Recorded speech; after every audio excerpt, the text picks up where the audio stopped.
The history of vampires is one drenched in the blood of many things. It is loud, it is shadowy, and it is very gross. Vampires have taken many forms over the history of mankind, as seducers of darkness, owning high castles and dark mansions. They have also been the source of many bad teenage rom-coms and romances.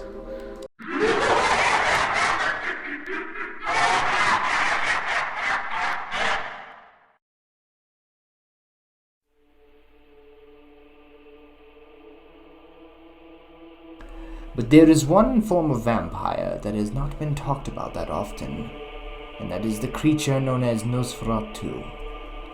A man described as a man of plagues. Who is Nosferatu? I have done many searching, but the only thing I can find relating to him is the one clip from SpongeBob.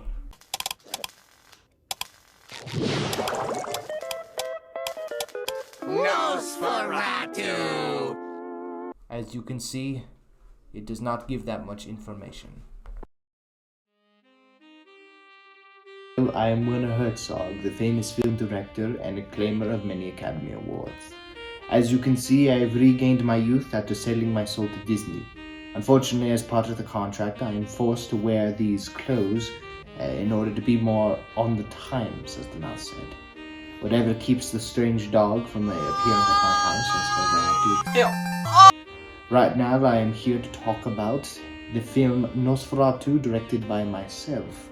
But I am not alone. I am joined by a host of guests who should be around here right now, in fact, and we are going to be discussing the film. Hopefully, this will be able to shed some light onto the character of Nosferatu and tell us just truly who is the man behind the hideous face. Thank you for joining us here. I know it is very busy in your line of work. The character of Nosferatu. Who was he? I know that you had some experiences with him. What was he like? I tell ya, he was the worst host I've ever seen in my entire life. Literally, I had him in my house for 3 days. And I look around, what do I see? I see a bunch of shit. Shit all over the windows. I don't know where it came from, him or the bountifuls of rats he brought in. He smelled like garbage. If I were to describe him in 3 words, it would be if a homeless man and a hobo had a baby and that baby was a vampire. I never want him in my house again. Never. Very fascinating. It seems to me like he was a sort of troubled man. A misunderstood figure, perhaps?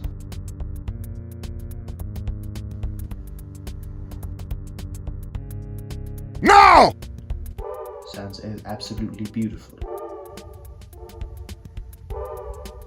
Well, to discuss the film of which I created, it first starts off with a quite disturbing measure, showing disheveled and destroyed corpses, all the while with an ancient and mysterious theme portraying to a themes of mystery, of decay and death itself, before then our main protagonist awakes and the film takes a different tone, starting off as relatively light and simple. It's supposed to be, I think the film does a good job at setting up, like the opening bit, it sets up tension because it starts out like light and cheerful, even the music itself, but as we start getting more information about where our characters must go and what he must do and the person he must meet, all of a sudden the scenes change. People start acting a lot more strange. They start, like, the person that his own boss is laughing like a maniac, and many of those who know that where he's going are begging him not to. And finally, when he arrives at the castle, it all of a sudden becomes this sort of game of cat and mouse, because you're not really certain whether or not this creature will do anything to him. Does it need him? Does it not need him? Does it hunger for him? Like, it really adds a sense of layers to the character of Nosferatu, wouldn't you say? Why does somebody not know how to flush a toilet after they've had their shit? Wasn't me. Well, it was fucking one of yous. Disgusting. Have a different guest. He came all the way here from New York. I thank you for coming here. I know it's very difficult. You are a very busy man, but I wanted to talk to you about the character of Nosferatu. I'm not certain if you have ever met him, but I think a vampire as esteemed as yourself would at least know something about him. What was he like? What did he do? Did you like him? Did you not like him?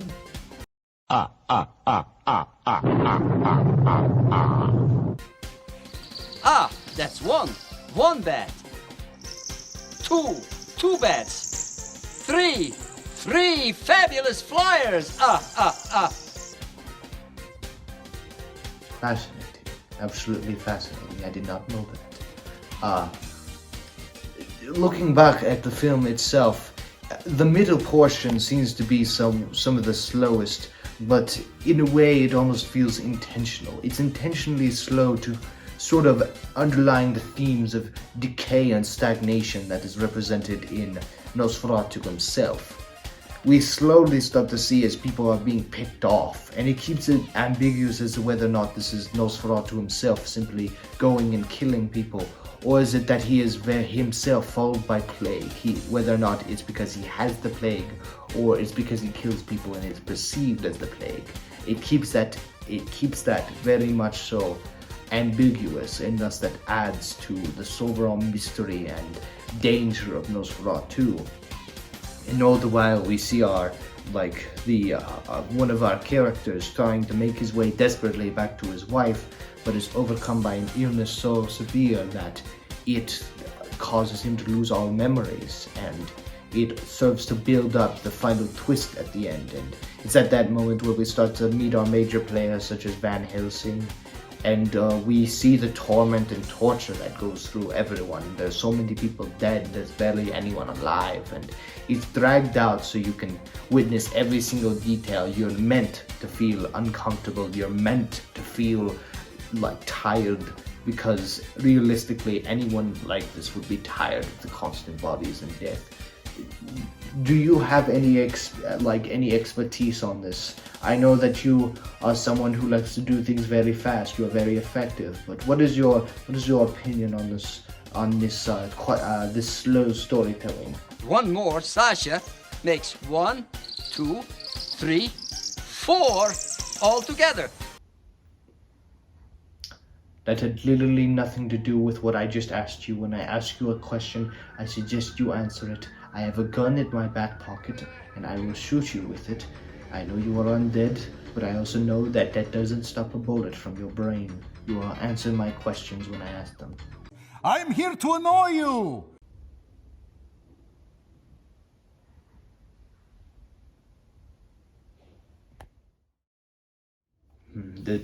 The third guest should be here by now, but I do not know where he...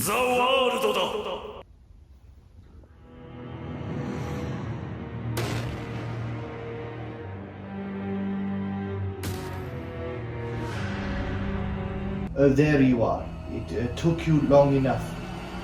Please come down from here. And now to finally close off our final section, I bring to you a very famous vampire. Thank you for coming. I know it is very difficult. You came a long ways to get here, but I'm hoping that we can finally get a bookend, because the last one was a bit of a bust. He only told me elementary school mathematics, which I surprisingly did not know about. Elementary is gotten way more complex since my time. But would you mind telling me, Nosferatu, what do you know about Nosferatu? Jojo. Who? Jojo. The fuck is a JoJo?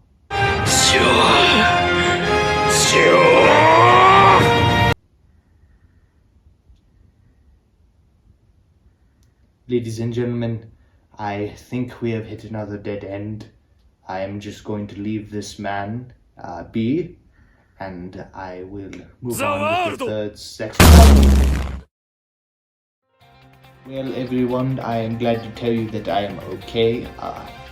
I got a hole in my neck, but that is unimportant right now. we need to discuss the film further. The finale. The final act is, for many people, say is one of the most memorable parts of the film because it is when the main character finally takes a more active approach in what she's doing and ultimately sacrifices herself to defeat Nosferatu. And many people have commented on just how disturbing the scene of him drinking her blood is. Even though it has no gore in it, there is no blood, no nothing, and that was and I believe that was intentional. The reason it worked is because it was so drawn out, and it was with a figure so disheveled and disgusting. Because when you see it with other scenes, you see it with very handsome individuals, you see it with very bewitching creatures, and thus it sort of alleviates some of the tension for that part. Maybe not for all of them, but for moments like that. But when you have a disgusting creature such as that, you think to moments where an animal is on the neck of it. You liken Nosferatu to an animal who has a young woman in his jaws, and the way it is dragged out, and sort of the way of how even at the very beginning it is built up of how he has an obsession with her, it adds to the tension. And the final act revealing that her husband has now become the next vampire. It carries with it a lot of questions. Has he simply become a vampire, or is Nosferatu truly an immortal being because he goes from one body to the next, and that the form known as Dracula was simply one of the other people that he's possessed? It keeps that open to interpretation. We don't know whether or not he runs out into the desert to die, or to hide and wait for his next opportunity. It is kept ambiguous, and it is because of that Nosferatu carries a very haunting and tragic theme to it. Now, if you excuse me, I think that I have finally, my heart just gave out, so I must cease discussing this. But I was able to get one last guest in to discuss this with. Nosferatu, what do you know about Nosferatu? Actually, I'm not a vampire. I'm Batman.